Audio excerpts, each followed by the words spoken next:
Be me, 22, spent most of my time in university and non-profits. Always believed men had it easier, even when they said otherwise.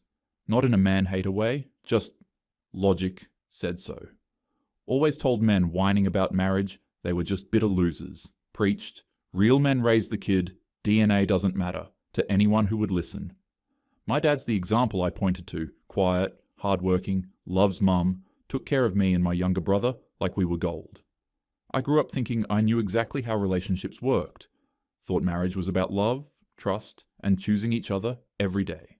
Never thought I'd watch ours blow apart from the inside. Flashback to a barbecue when I was 10. A family friend looks at my brother and laughs.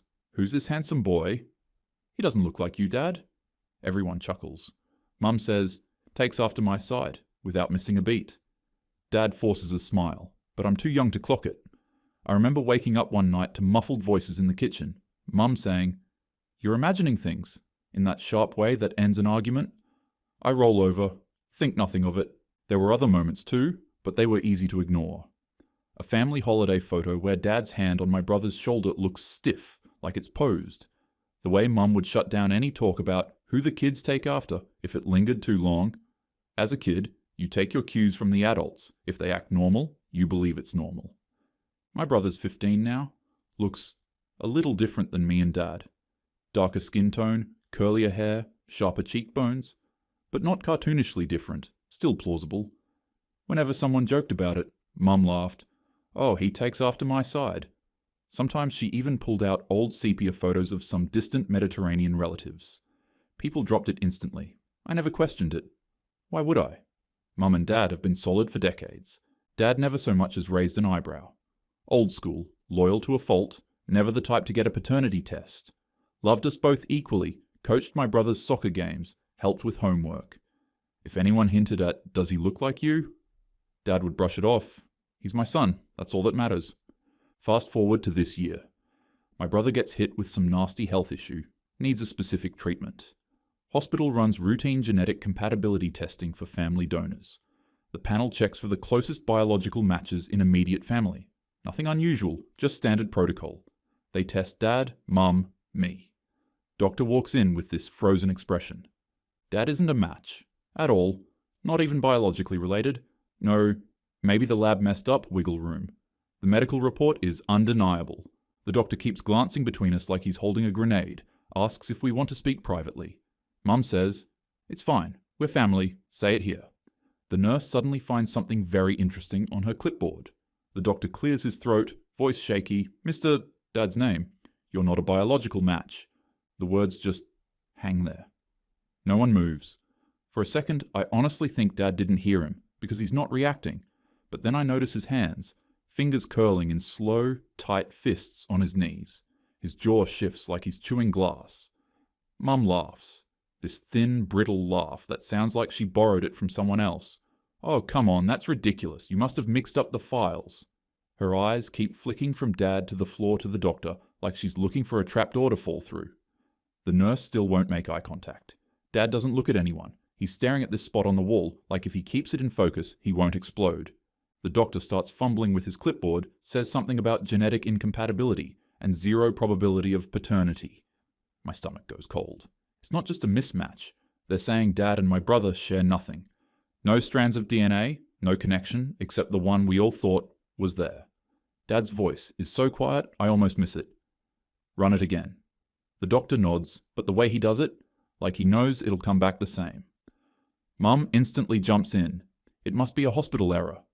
Her voice is just a little too high, eyes darting. I feel this knot form in my stomach. The ride home is dead silent. I can hear Mum's breathing in the passenger seat, sharp and shallow, like she's been running. Dad's hands stay locked on the wheel, knuckles pale, eyes never leaving the road. I want to say something, anything, but every sentence in my head sounds like a lie. The next few days are a blur. Dad quietly asks for a private talk with Mum behind closed doors. I hear muffled voices escalating, then silence. Mum comes out, blotchy-eyed, says nothing. Dad sleeps on the couch that night. Over the next week, her story changes. First says maybe she was assaulted years ago but didn't want to talk about it. My stomach drops, but something feels off. Under pressure, she admits it was an affair. Consensual. Met some guy while Dad was working night shifts. Kept seeing him for months. Knew there was a chance my brother wasn't Dad's. Never said a word. Buried it so deep, she almost believed her own cover story. When Dad pressed, she finally gave details. Said she met him at a bar near her office. A tall, athletic, black guy named Darius from out of town. Worked construction on a big project a couple blocks away. He'd come in with his crew after work, all swagger and easy smiles. Says he was funny, confident, made me feel alive. The first night he bought her a drink, complimented her shoes. The next week, he remembered her order without asking. At first, she told herself it was just flirting. Then it was just drinks. Then it wasn't just drinks anymore. She admits she kept seeing him when Dad was working nights. Thursdays at first, then Tuesdays, then whenever he was in the mood. Claims they never talked about marriage. Says she didn't lie, just didn't bring it up. Let slip he was married too, like that somehow made it more acceptable. Insists it wasn't serious, just something fun while it lasted. But when the project wrapped and Darius moved away, she already knew there was a chance she was pregnant. Never tried to find him, never told him. Says it was to protect the family, but it sounds more like protecting herself from consequences. Dad asks if she's sure he doesn't know. She shakes her head instantly. No, and I'm not going to tell him. Last she heard, he's in another state with his wife and 2 little girls.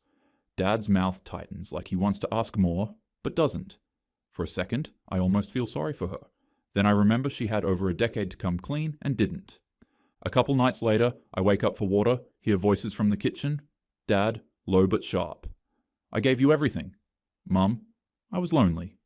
Dad, and you let me raise another man's son. Mum tries to spin it. You're not a victim, you're a father. Part of me wanted to jump in and back her up. Isn't that what I'd always believed? That real men step up regardless. The little activist in my head was already drafting a thread about how DNA doesn't erase years of love and care, how walking away now would be abandoning a child. I could feel myself reaching for the talking points, not because they made perfect sense in this moment, but because they were familiar, safe. She had this whole philosophy ready, like she'd rehearsed it for years. What matters is who's there every day, not some man who vanished. Blood is just biology. Love is the real DNA. Every time Dad opened his mouth, she'd cut in with some neat, self-contained quote. She wasn't just defending herself, she was defending the whole idea that what she did wasn't even wrong. Like if she repeated it enough, it would stop being a betrayal and start sounding noble. I froze in the hall, heart racing, feeling sick. My brain instantly went into damage control. Tried to frame it like I would in any argument. The child's innocent, relationships are complicated, people make mistakes. I even caught myself thinking maybe Dad should just get over it, like staying angry would somehow make it worse. I felt dirty realizing I was using the same talking points I'd used online to dismiss men in this exact position. Dad just sat there, listening. He didn't yell, didn't throw anything, just looked at the floor. Mum was crying, saying, "But you raised him, you're his real dad." The quiet that followed was worse than any shouting. The next morning, I tried to hold on to my beliefs. I told Dad, "But you are his dad. DNA isn't everything." He looked at me for a long time and said, "That's easy to say when you've never been lied to for half your life. If you're reading this, seriously, what would you do? Walk away and be branded a cold-hearted man who abandoned his kid? Stay, swallow the lie, and spend the rest of your life paying for it, literally and emotionally?" Honestly, it kind of looks like both are dead ends to me. It felt like someone had punched me in the chest. I still kept telling myself this wasn't as bad as it looked. Relationships survive worse, right? Men cheat and get forgiven all the time, so maybe it's just our turn to forgive. I kept thinking about how much harder it is for women to raise kids alone, like that justified her not telling him. I told myself it was practical. Truth is, I just didn't want to put my dad in the same box as all the angry men I'd argued with online. I wondered why Mum didn't tell him when it happened. She said she didn't want to lose the marriage and the financial stability Dad gave. Translation, she wanted to have her cake and eat it too, I guess. Meanwhile, my brother started changing. Wouldn't say much, but I'd catch him staring at himself in the mirror longer than usual, Googling things like, how to tell what ethnicity you are. I found a scrap of paper in the bin with a different surname written over and over, like he was trying it on for size. He even asked me once, half joking, if I tracked him down, would that make me a traitor to Dad? I didn't have the heart to answer. The extended family found out. Instant war. Some sided with Mum, He raised the child, that's what matters. Others called her a liar and a cheat. Group chats blew up. Family gatherings were cancelled. We were forced to see everyone at a cousin's birthday eventually. An uncle leaned over to Dad, whispered, "You're a better man than me." Dad forced a polite smile, eyes somewhere else. Mum's friends openly called him cold for moving out. Even some of my own friends muttered, "Men like him only care about bloodlines." I realized the pressure wasn't just from family, it was from the whole damn culture. And here's the thing, I caught myself joining in sometimes, softening how I told the story to friends, trimming out the worst parts so Mum didn't sound too bad. If anyone said, "She's a monster," I'd push back, "No, she's just human, she made a mistake." I didn't even realize I was protecting her reputation at the cost of my dad's. The unspoken rule seemed to be, men absorb the hit, women get understanding. Mum's mistake got reframed as a lapse in judgment. Dad's reaction got reframed as bitterness. And if you pointed out the double standard, people acted like you were attacking women as a whole. I grabbed coffee with a girlfriend I've known since high school. I told her the whole story, expecting her to be disgusted. Instead, she shrugged. "Well, he raised him, right? So what's the big deal?" When I said it's about consent to fatherhood, she rolled her eyes. "Men always make it about money?" No matter how I explained it, she just kept circling back to, "But your mum's a good person." I realized in real time how deep the bias runs. Women's feelings matter, men's losses get reframed as their duty. Cousins DM'd me saying, "We always wondered." Even Grandma said, "In my day, women stayed loyal." Dad felt doubly betrayed, not just about the cheating, but about being forced into fatherhood without a choice. I found out something else. Even with DNA proof, because my brother's still under 18 and studying, Dad legally has to keep paying support in our jurisdiction. He's trapped. And the kicker? If he refused to pay, they could garnish his wages, take his tax returns, even threaten jail. All for a kid the state now knew wasn't biologically his. I had no idea this is what actually goes on. I thought only women had to put up with this nonsense. The whole thing sounded like emotional blackmail, legal extortion with a smiley face sticker on it. One night, I heard shouting, my brother, voice shaking, demanding to know the truth. "Did you ever even love Dad, or was it always a lie?" Mum cried, said she loved us both, tried to hug him. He stepped back like she'd burned him and slammed the door. For days after, they barely spoke. I went with Dad to meet a lawyer, thinking there must be some loophole. The lawyer flipped through papers, said even with DNA proof, he's on the hook until my brother finishes school. Dad asked, "So if I died tomorrow, she'd still get my pension?" The lawyer didn't even blink. Yes. I watched Dad's fists clench under the table, but he stayed calm. Decades of his life to a lie, and still financially shackled to it. My brother was wrecked. He went quiet, avoided Mum entirely. I caught him drinking alone in the garage. He said he felt like he's not even part of the family anymore. Said he doesn't know who he is. I didn't know what to say. How do you tell your sibling they're the product of an affair? Weeks later, he knocked on my door late at night. I'm the reason Dad left. I tried to reassure him, but he shook his head. If I didn't exist, none of this would have happened. I sat there in silence. No smart answer, no feminist quote that makes this okay. He started asking questions I couldn't answer. Do I even get to call him Dad now? If I find the other guy, do I have to call him Dad? I wanted to tell him love makes a family, but the words stuck in my throat. It felt too much like the lies Mum had been telling for 2 decades. I watched Dad pack a bag. He moved into a small apartment. He's still paying for the house, still paying for my brother, still polite when they talk, but he's hollowed out. He calls me once a week, voice tired, asks if I'm okay. Never talks about himself. I've always preached paternity tests are for insecure men. But now I'm watching a good, committed man lose half his life to a lie, and he's punished for even thinking about walking away. If he leaves, he's abandoning his child. If he stays, he's living with a woman who lied for decades. No winning move. I started remembering every argument I ever had online about deadbeat dads. Every time I said, DNA doesn't matter, realized I was always imagining men who cheated and ran. Never once thought about men who were faithful, trapped in someone else's mess. Mum kept trying to spin it, said, it doesn't change who he is. Kept inviting Dad to dinner like nothing happened. When he didn't show, she played the victim. I guess he never really loved us. I wanted to scream at her, but she's still my mum, and I hate that loyalty makes me complicit. Even my girlfriends were split. Some said, your dad should be the bigger person, the child's innocent. Others said, your mum's trash, she knew. Nobody talked about how the system's rigged so men can't even walk away without being destroyed financially and socially.